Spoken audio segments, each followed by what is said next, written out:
Here to discuss retired Navy SEAL senior chief and congressional candidate for Wisconsin's 3rd District. He has a very good chance of winning there. Derrick Van Orden is back. Welcome back.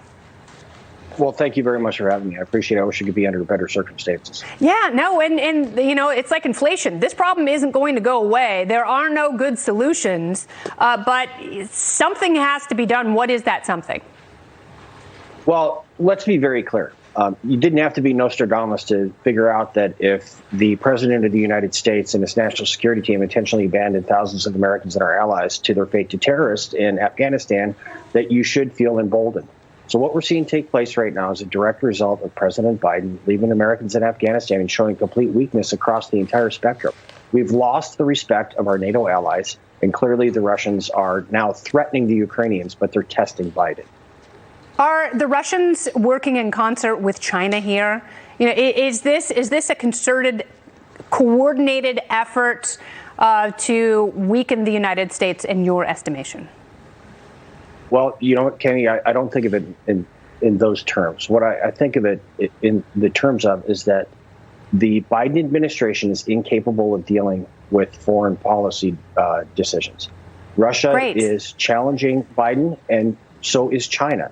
So China is now watching Putin because Putin was watching Biden in Afghanistan. So this is a cascading effect. And what happens when you show weakness to people that only understand strength is this. So what needs to happen, in my estimation, is we need to make sure that it's crystal clear to the Russians that you can't willy-nilly go around invading your neighbors. You just can't do that. International norms have to be adhered to. And I'm saying this as a person that has 5 combat tours and don't look forward to sending any of our American sons and daughters in harm's way because of Biden's incompetence. Yes. But Biden's incompetence was also on display in 2014 during the Crimea annexation, and you were in Europe at the time. That is correct. And I'm not sure what Vladimir Putin's cognitive decline looks like, but I'm pretty sure he can remember that Joe Biden was the vice president of the United States when they annexed Crimea to make sure that they had their Black Sea ports again. So Biden has shown consistently weakness when it comes to challenging people who are rogues, essentially, international rogues. I mean, the last time that Biden got into a real conflict, I believe, was with that guy named Corn Pop on the pool deck. And Vladimir Putin understands that. You got to remember, this guy was a counterintelligence officer for the GB. That's what he meant to say. Yes. And you need to be watched. And say again, please. Oh, no, you were freezing up a little bit there.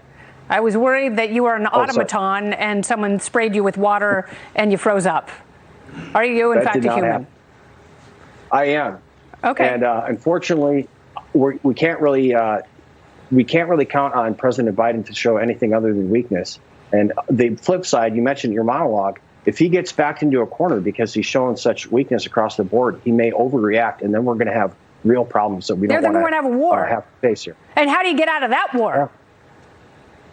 Well, unfortunately, it would be it would be at this type of scale that we don't want to see. If we're going to get involved in an armed conflict, for Pete's sakes, let's learn from the 20-some years we're just in sustained combat, meaning let's set real attainable goals. If we decide to get involved, you trust this administration to set attainable goals? I sure as hell do not. I don't trust them with anything. And that's why I know there are no good options here. I totally get that. But starting a war for the sake of starting a war is the worst option. So, you know, we will continue to have this discussion because you may be on your way to Washington at the end of the year, and it doesn't look like Russia's going to be out of Ukraine anytime soon. So I'll check back in very soon. Derrick Van Orden.